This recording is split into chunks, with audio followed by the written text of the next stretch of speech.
Alright guys, Tuesday it is. Today I'll show you one of the cars that I made. This is the Pack 2. And we'll be looking at 944 Porsche. That thing got 217 horsepower. It's got a turbo, but obviously NASCAR doesn't have a turbo. The way they do it is through this BMEP values, because through BMEP value, which is a pressure over the piston area, you're able to compare 4-cylinder engine to a 10-cylinder engine. You're able to compare turbo supercharged engine to one another to see which one is more efficient and cooler in a way. So it was a really smart thing to do from the Papyrus crew to use this BMEP values instead of trying to program the torque in there. This is very cool thing that they've done. A very smart move. Anyway, it was a little tech info for now. Let me go over what's going on. Engines. A1 type of edit, that's got an engine only. A2 edit got an engine and a little bit of chassis edited, like weight, frontal area and drag of the body. Now let's go to the track. This is 944 Porsche. Surprisingly, I got no sound for the game. That is weird. Oh, there it is. Never mind, you should hear it. Anyway, the Porsche is pretty nice and quick. Got a good handling, got good lap times out of it. It's nice to drive. What else? I don't know if it feels like it has a turbo or not, because I never drove a real one in real life. But this is few laps. It's from 1988, an old Porsche. So we're not, expecting any crazy performance out of it or anything like that. But we'll see. Overall, it's a really nice driving car, really well balanced, really nice turning. Doesn't spin out too much, doesn't do too much burnout. Has a very good power curve. Overall, it's pretty sweet. Now, if I could find any of my notes from last time. Oops, hang on. Let's take a look how it looks from the outside.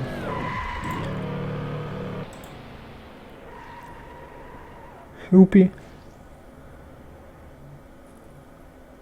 Well, there it is. Anyway, there comes more Porsche for you. What I want to talk about is A3 level edits and what's going to be in them. In order to have an A3 level edit, you first need to have an A1 and then A2 level edit, which I'll do a step-by-step instruction on that. That's pretty common. But in A3, what we're gonna get? We're gonna get strictly revised lines, historically correct wise. Like, I'm gonna do double, triple research on every value, every line, and make sure that the number that I get from the internet is actually the true correct number, and it's not some kind of website mistake. And you know what I'm saying? Because sometimes you get those. So accuracy on the numbers. That's another part of an edit to be A3 edit. You need a bunch of references to the one value to make sure that it's correct value. And then the next one is gonna be torque 1 and drag coefficient. As I said, torque 1 is a takeoff torque, and I think we need to adjust that one in order to get the proper start off feel for the car. But more theory and more tests on that later. Drag coefficient. If your car is going too fast on the top speed, one thing you could do is increase the drag. If it's going too slow, you could decrease the drag. In real life, decreasing the drag would be something like removing the mirrors, taping the headlights, taping the grille area, making more aerodynamic bumpers, and the overall shape of the body. If it is more slicker, you're gonna have a lower drag coefficient. Examples of high drag coefficients: big spoilers, but we're not messing with the spoilers just yet.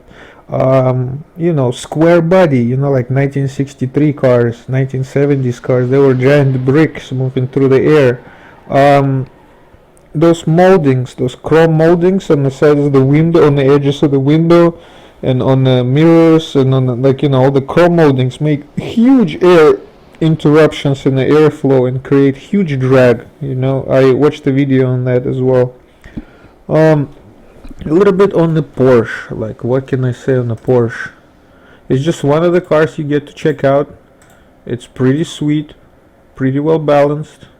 I believe it is faster than the Honda Civic 2.0 that I made, but I believe that is partially to the stretch of RPM problem that I got, because we're making the most RPM at 7,000 for the Honda, and from 0 to 7,000 is a big loop to pick up the torque. I think that's what it is. I will do more research. This one is a 4-cylinder as well, but it doesn't seem to be suffering a lot of 4-cylinder issues. So a lot of research, a lot of engine dialing numbers. I need a lot of engines to begin my work. Let's put it this way. These engines, this first, second, and third car packs, together gonna be about 20 engines, 20 different cars.